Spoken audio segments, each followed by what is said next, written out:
주님의 예배에 오신 여러분을 예수 그리스도의 이름으로 환영하고 축복합니다. 우리 좌우 앞뒤 사람에게 잘 오셨습니다, 사랑하고 축복합니다, 평화의 인사하겠습니다. 인사할까요?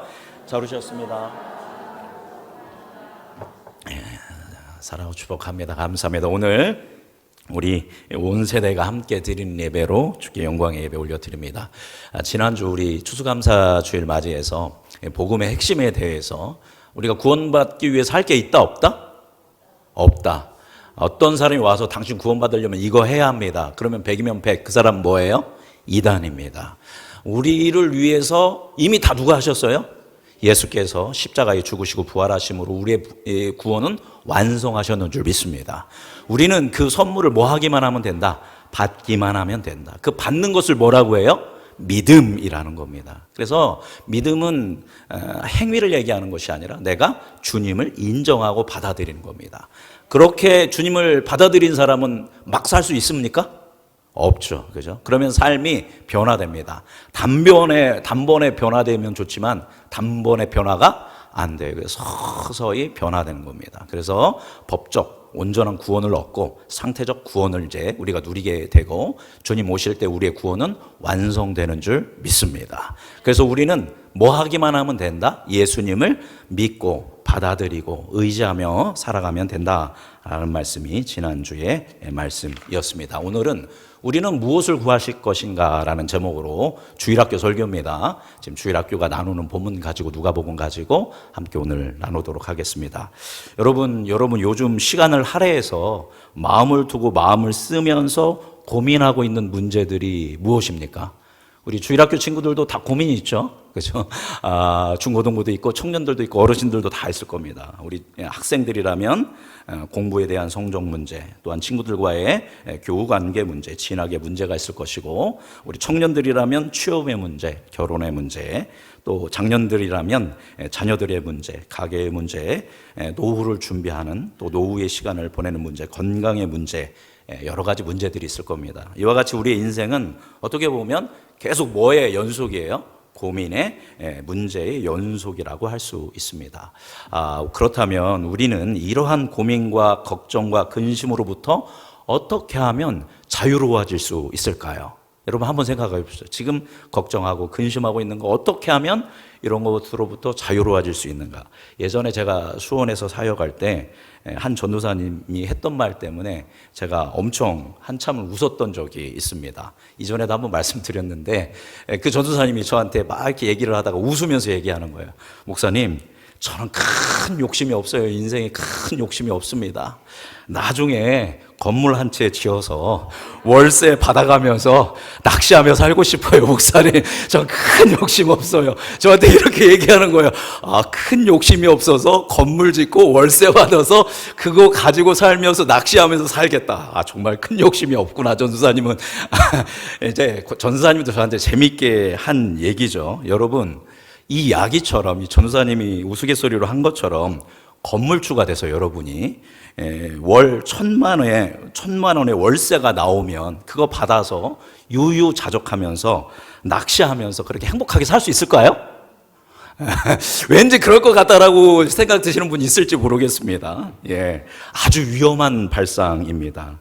배금주의죠. 만모니즘입니다. 뭐면 다 된다. 돈이면 다 된다.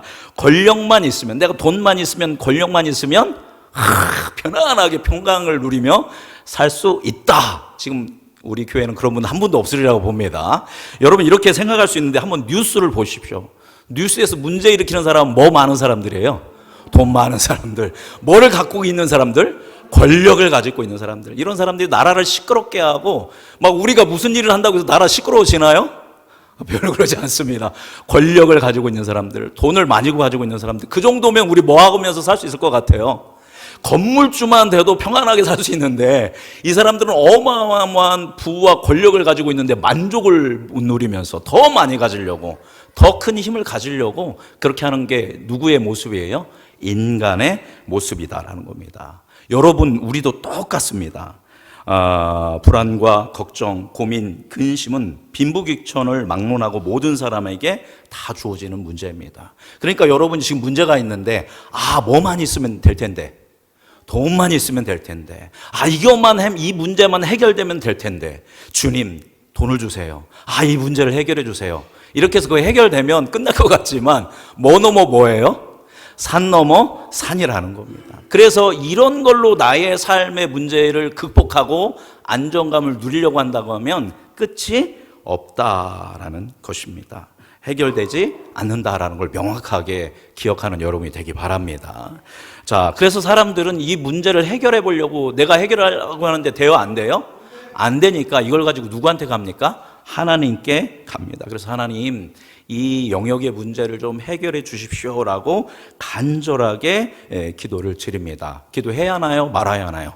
당연히 해야 합니다. 그죠? 우리 자녀들을 위해서, 배우자를 위해서, 부모님을 위해서, 우리 직장 동료를 위해서, 전도 대상자를 위해서, 나의 일상을 위해서 당연히 기도를 해야 합니다. 그죠? 그런데 문제는 그렇게 하나님 앞에 다 기도합니다. 기도한다라는 건 뭐냐면 하나님한테 이 문제를 뭐 하는 거예요? 맡기는 겁니다. 원어로 보면 맡긴다라는 거는 내가 가지고 있는 걸 상대방에게 뭐 한다라는 거냐면 던진다라는 뜻이에요. 그러니까 내 손을 뭐 하는 거예요? 떠나는 겁니다. 맡긴다라는 건. 그래서 나의 문제를 가지고 하나님 앞에 기도한다라는 건 이거 나 못하니까 누가 해주세요? 하나님 해주세요가 하나님에 딱 던지는 겁니다. 자, 그렇게 던졌으면 내 손을 뭐 한 거예요? 떠났죠. 그러면 나는 뭐 하면 돼요? 이제 누구를 믿고? 하나님을 믿고 내 일상을 최선을 다해서 살아가면 됩니다. 근데 던져놔요. 막 기도하면서 막 다 던져요. 아멘 하면서 다시 그 문제를 뭐 해요? 다시 싹 받아와요. 그래서 당연히 기도해서 마음에 평강이 있고 주님이 해결해 줄 줄 믿습니다 하면서 평강을 가지고 열심히 살아야 하는데 열심히 살지 않고 계속 그 문제를 가지고 뭐 합니까? 씨름하는 겁니다. 끙끙거리는 거예요. 이게 우리의 뭐의 모습이에요? 기도하는 모습이다라는 것입니다. 그래서 수많은 사람들이 다시 가져가서 불안해하고 근심하고 두려워하며 압박감과 스트레스 속에서 살아간다라는 겁니다. 예수님께서 오늘 본문 말씀 보니까 이런 사람들을 향해서 뭐라고 하냐면 무엇을 먹을까? 무엇을 입을까? 염려하고 근심하지 마라라고 이야기합니다. 우리 22절 말씀 같이 읽어보도록 하겠습니다. 22절 말씀 자 읽어볼까요? 자, 죄송합니다. 22절 빼주시기 바랍니다. 네, 읽어보겠습니다. 또 제자들에게 이르시되 그러므로 내가 너희에게 이르노니 너희 목숨을 위하여 무엇을 먹을까? 몸을 위하여 무엇을 입을까? 염려하지 마라. 무엇을 먹을까? 무엇을 입을까? 염려하지 마라. 우리는 1차적인 문제가 먹고 사는 문제라고 생각합니다. 그러니까 먹고 사는 것 때문에 뭐 하지 말아라? 염려하지 마라. 앞서 이야기했던 그런 모든 것들을 비유적으로 은유적으로 표현했을 때 먹을 것과 입을 것으로 먹고 사는 문제로 표현하는데 뭐 하지 말아라? 염려하지 말아라. 염려하지 말아줄래? 이거 아니라 염려하지 뭐 해라? 말아라. 명령하고 있습니다. 염려하지 마. 그럼 우리는 주님께 뭐라고 합니까? 그래도 주님 먹고 입어야죠. 먹고 살아야죠. 이 문제를 어떻게 합니까? 라고 얘기하니까 그렇게 우리가 질문을 던질 수 있죠. 그러면 예수님이 이거에 대해서 뭐라고 이야기하시냐면 24절 같이 읽어보겠습니다. 읽어볼까요? 까마귀를 생각하라. 심지도 아니하고 거두지도 아니하며 골방도 없고 창고도 없으되 하나님이 기르시나니 너희는 새보다 얼마나 더 귀하냐. 뭐를 생각해봐라?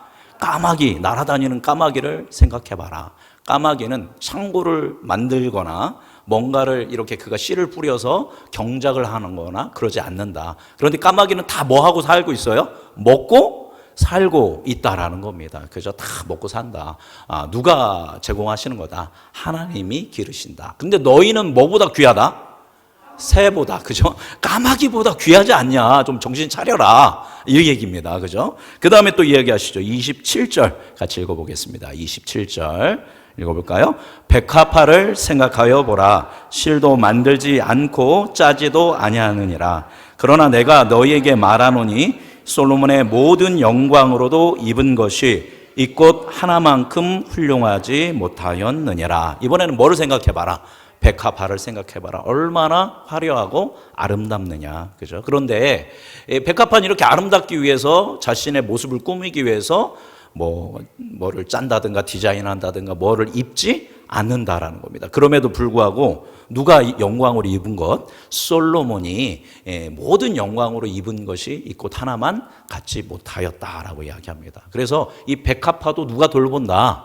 하나님이 돌본다라는 겁니다. 너무 시적이지 않나요? 예, 저는 막 말씀을 보면서 이게 막 그려지면서 우리 예수님은 참 신이시다 했는데 28절에서 그 최고의 이제 표현이 나오죠. 28절 읽어보겠습니다. 오늘 있다가 내일 아궁이에 던져지는 들풀도 하나님이 이렇게 입히시거든 하물며 너희일까 보냐 믿음이 작은 자들아. 이름 모를 오늘 있다가 내일 아궁이에 던져지는 들풀도 하나님이 먹이시고 입히신다라는 겁니다. 하물며 너일까 보냐라고 이야기하고 계십니다. 예수님이 시청각으로 이제 평지 설교거든요. 이 설교가. 그래서 평지에서 쭉 설교하면서 까마귀 나는 저 까마귀 좀 봐봐. 다 먹고 살잖아, 그죠? 이 백합화를 봐, 이 들풀을 봐, 아름답게 피어나잖아라는 걸 얘기하는 겁니다, 그죠?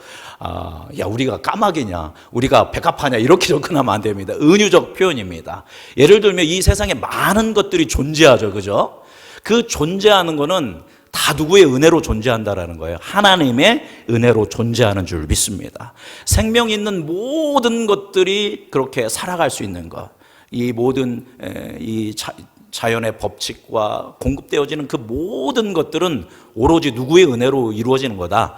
하나님의 은혜로 이루어지는 거라는 겁니다. 다 존재합니다. 나름 다 존재하는데 그 존재할 수 있는 것은 알고 보면 다 누구의 은혜다? 하나님의 은혜다라는 겁니다. 그죠? 그런데 하물며 누구일까 보냐? 너희일까 보냐? 믿음이 적은 자들아. 너희는 누구의 형상을 따라서? 하나님의 형상을 따라서 만들어진 보배롭고 존귀한 존재들이다. 다른 저런 들풀도 그렇게 하나님이 먹이시고 입히시고 아름답게 세워가는데 너희는 당연히 누가 책임져 주실 것이다? 하나님이 책임져 주실 것이다 라는 것을 이야기하고 있습니다. 그러니까 근심하지 말고 누구를 믿어라? 하나님을 믿어라 라고 이야기하는 것입니다. 이거에 대해서 우리가 조금 쉽게 우리 주일학교 친구들도 있으니까 중고등부도 있으니까 설명을 어떻게 하면 할 수 있을까 생각해 봤을 때 예를 들면 이런 겁니다. 여러분 어떤 가정에 고등학생 자녀를 둔 부모가 있는 거예요. 그죠?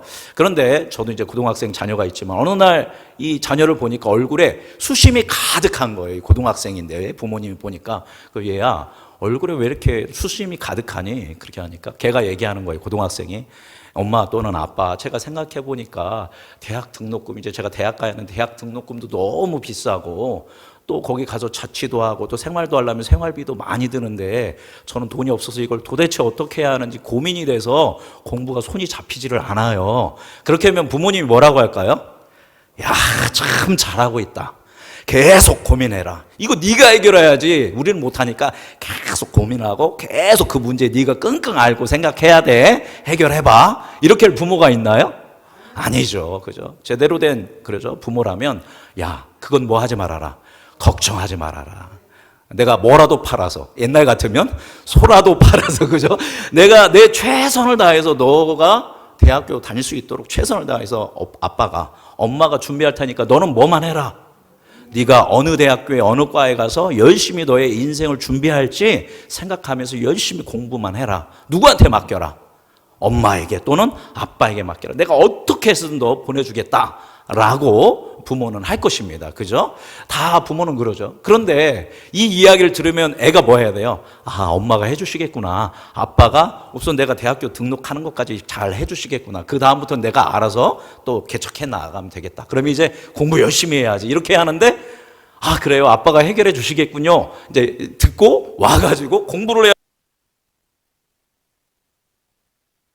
또 이 등록금 어떻게 해야지? 이 생활비 어떻게 해야지? 엄마가 해준댔는데 아빠가 해준댔는데 계속 그거 하느라고 뭐를 못해요?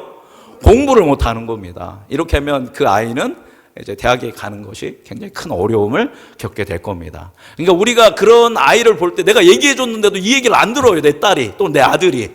그럼 부모 마음이 어떻게 됐어요? 찢어지겠죠. 계속 얘기해. 공부하라니까, 걱정하지 말라니까. 알았어요. 근데 또 걱정. 공부하지 말라니까. 내가 다 해줄 테니까. 또 걱정해. 그럼 막 마음이 찢어지겠죠. 그죠? 부모의 마음이. 근데 누가 똑같이 그러고 있어요? 하나님이 우리가 똑같이 하고 있어요. 하나님 도와주세요. 걱정하지 마. 내가 너의 아버지니까 너의 먹을 것과 마실 것과 입힐 것을 제공해 줄게. 너는 믿음으로 나를 따르고 너의 삶에 최선을 다해. 정말 중요한 걸 최선을 다해. 이렇게 얘기해 주면 주님 해주시겠구나. 최선을 다해야 하는데 그걸 또다시 누가 고민해요. 내가 걱정하고 근심하고 끙끙 앓는 것이 우리의 모습이다라는 겁니다. 그래서 예수님이 얘기하는 거예요. 하늘 아버지께서 너희 있을 것이 모든 것을 하나님 알고 계시다. 자, 그렇게 이야기하면서 예수님이 이야기를 하십니다.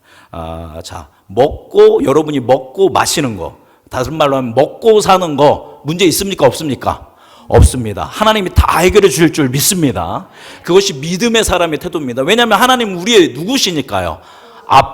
아버지 되시기 때문에 부모가 자녀를 공급하듯이 하나님은 그것과 비교되지 않는 놀라운 사랑으로 분명하게 우리의 먹고 사는 문제, 먹이시고 마시우시고 입히실 줄 믿습니다. 자, 그러니까 우리 먹고 사는 문제는 다 뭐 된 거예요?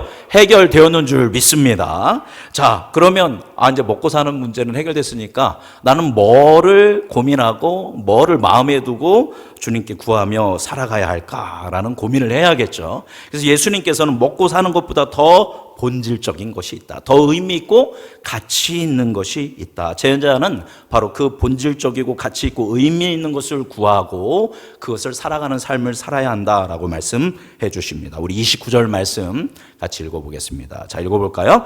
너희는 무엇을 먹을까 무엇을 마실까 구하지 말며 근심하지도 말라. 자, 그런 거 구하지 말고 근심하지 말아라. 그죠? 왜냐하면 누가 공급하실 거니까? 아버지께서, 하나님께서 공급하실 것이니까. 자, 30절 읽어보겠습니다. 이 모든 것은 세상 백성들이 구하는 것이라. 너희 아버지께서는 이런 것이 너희에게 있어야 할 것을 아시느니라. 아멘. 다 세상 사람들이 구하는 거다. 하늘 아버지께서는 너희에게 있어야 할 것을 알고 계신다. 그러면 본질적이고 의미 있고 가치 있는 것을 구하라 라고 이야기하면서 이야기하신 것이 31절입니다. 같이 읽어보겠습니다. 다만 너희는 그의 의를 구하라. 그리하면 이런 것들을 너희에게 더하시리라. 아멘. 그렇다면 먹고 마시는 문제는 해결되고 하나님이 다 알아서 해줄 것이니까 너희는 뭐를 구하래요? 하나님의, 그의 나라, 예수 그리스도의 하나님의 나라를 구하라. 그게 정말 본질적이고 우리의 인생에 의미 있고 가치 있는 문제다라고 말씀하고 계십니다. 자, 그렇다면 하나님 나라를 구하는 것은 무엇일까요? 이것을 간단하게 설명하면 주기도문을 보면 알 수 있습니다. 하늘에 계신 우리 아버지여, 이름이 거룩히 여김을 받으시오며 나라가 임하시오며, 하나님의 나라가 임하시오며, 그죠? 나라가 임한다는 건 하나님의 통치입니다. 원어로 바실레이아인데 이거는 왕국, 하나님의 다스림, 통치를 얘기하는 겁니다. 하나님의 나라가 뭐 하여 주옵소서? 임하여. 어디에 임한다라는 거예요? 나의 삶 가운데, 우리 가정에, 우리 교회에, 일터에, 우리 지역에 하나님의 나라, 하나님의 다스림이 임하게 하여 주옵소서. 어떻게 해요? 뜻이 하늘에서 이루어진 것 같이 어디에서도, 땅에서도 이루어지게 하여 주옵소서. 하늘에서 하나님의 뜻이 이루어지는 것처럼 어디에서도, 땅에서 나의 삶, 우리의 인생 가운데도 하나님의 뜻이 이루어지게 해달라라는 기도입니다. 하나님의 나라를 구한다라는 것은 하나님 우리의 삶 가운데 임하셔서 다스려 주셔서 하나님의 뜻이 우리의 삶 가운데에서도 동일하게 이루어지게 하여 주옵소서라는 기도입니다. 이것도 일전에 드렸던 말씀인데 제가 얼마나 결혼식을, 그죠? 목회자니까 전도사 때부터 엄청 많이 참여했습니다. 그죠? 주례사를 들어보면 막 잘 들리지도 않고 한쪽 귀로 들어가서 한쪽 귀로 나가고 막 이런 주례사들입니다. 목사님들도 주례를 할 때 보면 요즘은 이제 주례가 없죠, 주로. 그죠? 근데 저 마음에 감동을 주었던 주례가 어떤 주례였냐면 그 목사님이 주례를 하면서 이런 얘기를 하는 거예요. 이제 본교회 청년 부부였는데, 청년이 이제 결혼했는데, 만약에 여러분이 결혼을 해서 부부가, 신혼부부가 결혼해서 자식을 낳게 될 거다. 그래서 자식이 나중에 자라서 이제 교회 다니겠죠. 그래서 부모님한테 물어보는 거예요. 엄마, 아빠, 하나님 나라는 어떤 곳이에요? 그러면 엄마, 아빠가 뭐라고 대답할까요? 금이 깔려있고 에메랄드 빛이고 생명나무가 있고 이러면 애가 그게 와닿아요? 안 와닿아요? 안 와닿죠. 그때 내 아들이, 내 딸이 엄마, 아빠, 하나님 나라는 어떤 나라요? 라고 물으면 뭐라고 대답하면 될까요? 바로 어느 집 같은 나라다. 우리 집 같은 나라, 우리 집 같은 곳이 바로 어떤 나라다? 하나님 나라다. 그럼 애가 좋네요, 빨리 하나님 나라 가고 싶네 이래야 하는데 그래요, 하나님 나라 가기 전에 이러면 안 되겠죠. 그러니까 이 신혼부부에게 아이로 하여금 우리 가정이 바로 뭐와 같은 나라다? 하나님 나라와 같은 나라다라고 했을 때 애가 너무 좋아요 라고 하는 그런 가정을 이루어라 라고 이렇게 이제 그 주례를 했습니다. 그래서 저도 이제 청년 제자들이 기도할 때, 제가 젊었으니까 이제 기도 부탁하면 꼭 그 기도를 합니다. 이 가정이 마치 뭐의 나라와 같은, 하나님과의 나라 같은, 자녀들이 하나님의 나라를 경험하는 가정이 되게 해달라라고 그렇게 기도를 합니다. 여러분, 이건 분명하게 하나님의 뜻 가운데 이루어지는 줄 믿습니다. 바로 우리의 가정이 뭐가 되어야 돼요? 하나님의 나라가 되어야 합니다. 예를 들어서 이제 어떤 새신자가 왔어요. 우리 지금 박정혜 성도님, 그죠?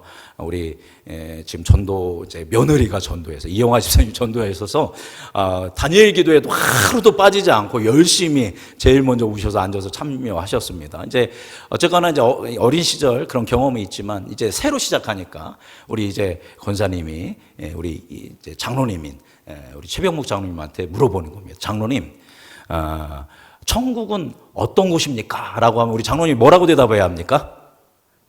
천국은 우리 가정은 모르죠. 원사님, 성도님이, 그죠? 우리 교회 같은 곳이 어디입니다? 하나님 나라입니다. 그러니까 우리 교회를 마치 뭐와 같은 교회로 만들어야 돼요? 하나님 나라와 같은 교회로 만들어야 합니다. 그죠? 그 다음에 우리 지역, 여러분의 일터, 이곳에 뭐가 임하기를? 하나님의 나라, 하나님의 다스림이 이루어지기를 우리는 뭐 해야 돼요? 기도해야 합니다. 그래서 내 배우자가, 내 자녀가, 우리 부모님이 우리의 삶을 보면서 하나님 나라가 이런 곳이구나. 새로운 사람들이, 그죠? 우리 교회에 또 등록한 사람들이 이런 교회가 하나님 나라와 같은 교회구나. 여러분의 일터에서 이 지역, 이 민족과 열방이 뭐가 임하도록? 하나님의 나라가 임하도록 우리가 구해야 합니다. 분명하게 하나님 나라는 우리에게 임하여 줄 믿습니다. 자, 그런데 그러면 하나님 나라 같은 가정은 누가 이룹니까? 하나님 나라 같은 교회는 누가 만듭니까? 당연히 하나님이 만드시죠. 그죠? 하나님이 분명하게 주권자가 되어서 만드시지만 누구를 통해 만드시는 거예요?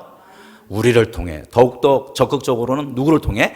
나를 통해 우리 가정을 하나님의 나라로 만들고, 우리 교회를 하나님의 나라로 만들고, 우리 일터를 하나님의 나라를 만들고, 이 민족과 열방을 하나님의 나라로 만드는 줄 믿습니다. 그래서 우리는 하나님 나라를 구할 때 먼저 그의 나라와 그의 의를 구한다라는 것은 우리 가정 가운데, 우리 교회 가운데, 우리 민족 가운데 하나님의 다스림과 통치가 이루어지게 하여 주옵소서라고 하는 기도는 하나님을 믿고 그렇게 해주실 것에 대한 믿음을 갖고 기도하는 기도인 동시에 누가 그렇게 도구가 되겠습니까? 내가 그 도구가 되겠습니다 라고 하는 동시에 이중적인 기도가 되겠습니다. 분명하게 우리가 그렇게 하나님의 나라를 구하며 믿음으로 나아갈 때 우리 가정이, 우리의 교회가, 우리 일터가, 우리 지역이 하나님 나라와 같은 놀라운 역사와 변화가 일어나게 될 줄 믿습니다. 자, 이제 말씀 정리하도록 하겠습니다. 오늘 핵심은 두 가지입니다. 그죠? 무엇을 먹을까? 무엇을 입을까? 그죠? 먹고 사는 문제 걱정하고 근심하지 마라, 해라, 마라, 하지 말아라. 그죠? 먹고 사는 문제는 우리가 가지고 있는 앞서 이야기한 수많은 문제들입니다. 그 모든 문제들은 누가 다 알고 계세요? 하나님께서 알고 계시기 때문에 분명하게 해결하여 줄 믿습니다. 그렇다고 그거 기도하지 말라는 얘기는 아닙니다. 당연히 아버지께 구할 수 있습니다. 그죠? 구할 때는, 우리가 그것을 구할 때는 뭐 하라는 거예요? 맡기라는 겁니다. 그죠? 그리고 잊어버리고 신뢰하면서 나아가면 분명히 아버지 하나님께서 여러분의 삶을 책임져 주실 줄 믿습니다. 자, 그 다음에 우리가 본질적으로 구할 것은 뭐를 구해야 한다? 하나님의 나라를 구해야 할 줄 믿습니다. 우리의 힘으로, 능력으로 되는 게 아니라 누구의 힘으로 되는 거예요? 하나님의 능력, 성령의 능력으로 되는 겁니다. 그래서 주님, 나의 안에 임하시고 성령 충만함으로 함께하여 주셔서 나를 통하여, 우리 가정을 통하여, 우리 가족을 통하여, 우리 교회를 통하여, 우리 성도를 통하여 이 지역 가운데, 이 직장 가운데, 이 민족과 열방 가운데 뭐를 이루어 주옵소서? 하나님 나라를 이루어 주옵소서라고 기도하는 여러분이 되기를 주님의 이름으로 축복합니다. 있습니다. 근데 여러분이 세상 가서 그렇게 하나님의 나라의 삶을 살아갈 때 이제 그때는 뭐냐면 세상 사람보다 더 윤리적으로 살아가야겠죠. 희생하고 헌신하는 삶을 살아야겠고 사랑하는 삶을 살아야겠고 하나님께 영광 올려드리는 삶을 살아가야 할 것입니다. 여러분이 그렇게 살기 시작하면 사람들이 좋아할까요? 좋아할 것 같지만 세상은 그것을 그렇게 기뻐하지 않습니다. 왜냐하면 세상은 여전히 어둠의 권세가 자리 잡고 그것에 대해서 놓치지 않으려고 하고 있기 때문에 우리가 세상의 질서, 세상의 가치가 아니라 산상수훈에 있는 하나님 나라의 질서에 따라 의롭고 정의롭고 또 사랑하고 희생하고 헌신하면서 살아가려고 할 때 왜 너만 의로운 척하냐, 너만 헌신하는 척하냐, 왜 이렇게 나대냐라고 하는, 그리고 우리가 예수 그리스도에 대해서 얘기할 때 너나 믿어라, 왜 나한테까지 하냐라고 하는 고난과 핍박과 여러 가지 어려움이 우리에게 주어집니다. 사회적인 압력, 동료나 친구들의 부정적인 영향, 유혹적인 소비 문화, 그런 가치관, 때때로 직장에서나 학교에서나 우리 일상에서 요구되어지는 사회적 기준이 뭐와 다른 거예요? 성경의 기준과 다를 때 우리는 고민하게 됩니다. 그죠? 그럴 때 우리는 뭐를 구해야 돼요? 하나님을 구하고 하나님의 나라를 구해야 하는 줄 믿습니다. 내가 이 선택 앞에서, 내가 이 가정에서, 이 교회에서, 이 일터에서 이 이웃과 살아가면서 그럼에도 불구하고 여러 가지 사회적 압력과 어려움이 주어짐에도 불구하고 꿋꿋하게 하나님의 나라를 이루어가며 살 수 있도록 도와주옵소서. 그렇게 기도할 때 여러분 가운데 성령께서 임하시고 그 일들을 행하도록 역사하여 줄 믿습니다. 세상을 두려워하지 말라는 것이죠. 우리 32절 말씀 읽어보겠습니다. 자, 32절 말씀 읽어볼까요? 적은 무리여 무서워 말라. 너희 아버지께서 그 나라를 너희에게 주시기를 기뻐하시느니라. 아멘. 많은 대중에게 설교했지만 무슨 무리여라고 해요? 적은 무리여. 예수님은 아시는 거예요. 이 말씀에 반응할 사람들이 많아요, 적어요? 적어요. 그죠? 제가 오늘 설교 말씀 드렸죠. 이제 여러분 먹고 사는 거 걱정하지 마시기 바랍니다. 하나님의 나라를 위해 사는 여러분이 되기 바랍니다. 자, 다 그렇게 살 줄 믿습니다. 자, 그런데 무슨 무리여라고 해요? 적은 무리여. 자, 나는 적은 무리다. 듣고 그렇게 살 수 있는 적은 무리다. 손 드시지 마시기 바랍니다. 예, 다 그러시군요. 그죠? 무서워하지 말아라. 네가 그렇게 할 때 상사가, 또 내 절친이, 또 내 배우자가, 나 가장 가까운 사람이 너를 거절하고 너를 핍박하고 한다고 하더라도 뭐 하지 말아라? 무서워하지 말아라. 아버지께서 그 나라를 누구에게 주실 거다? 너에게 주실 것이다. 지금 이 말씀대로 살기로 결정하고 믿음으로 나의 삶을 주님께 맡기고 이제 그것이 아니라 하나님 나라를 위하여 살기로, 주의 뜻대로 살기로 결정하는 너에게 뭐를 주겠다? 하나님의 나라, 하나님의 다스림을 주겠다고 약속하고 계신 줄 믿습니다. 분명하게 이것은 하나님의 약속인 것을 기억하면서 모든 문제 주님께 맡기고 주님 아버지를 신뢰하며 일상 가운데 하나님의 나라를 구하고 그 뜻대로 살아가는, 그래서 하나님의 나라를 확장시키는 우리 모든 성도님들 되시기를 주님의 이름으로 축복합니다. 기도하겠습니다. 거룩하신 주님, 우리는 무엇을 구하실 것인가 라는 제목으로 하나님 말씀 나눴습니다. 우리 앞에 수많은 인생의 문제들이 있습니다. 돈이 조금 있으면, 이 문제만 해결되면 다 될 텐데 라고 생각하지만 그 문제를 해결하면 또 다른 문제들이 우리 앞에 주어지는 걸 볼 수 있습니다. 이런 것으로부터 자유로워질 수 있는 것은 우리의 필요를 아시고 그 모든 것을 가장 적절한 때 가장 좋은 것으로 공급하시는 분이 하나님 아버지라는 것을 믿을 때 자유로워질 수 있는 줄 믿습니다. 하나님, 우리의 믿음 없는 것을 도와주셔서 우리에게 큰 믿음 허락하여 주셔서 삶의 모든 문제를 맡기며 주어진 일상 감사하며 평안하며 최선의 열심의 삶을 살 수 있도록 은혜 내려 주옵소서. 나아가 우리의 기도가 더욱더 영적으로 확장되어서 나의 가정, 우리 교회, 우리의 일터, 우리 지역과 민족과 열방 가운데 하나님의 나라를 이루어 주옵소서. 나를 그 도구로 사용하여 주옵소서. 기도하면서 성령 충만함으로 세상이 감당하지 못하는 세상을 변화시키는, 하나님 나라를 확장시키는 제자의 삶을 사는 우리 되도록 은혜 내려 주옵소서. 그렇게 우리의 삶을 인도하실 사랑이 많으신 예수님의 이름으로 감사하며 기도드립니다.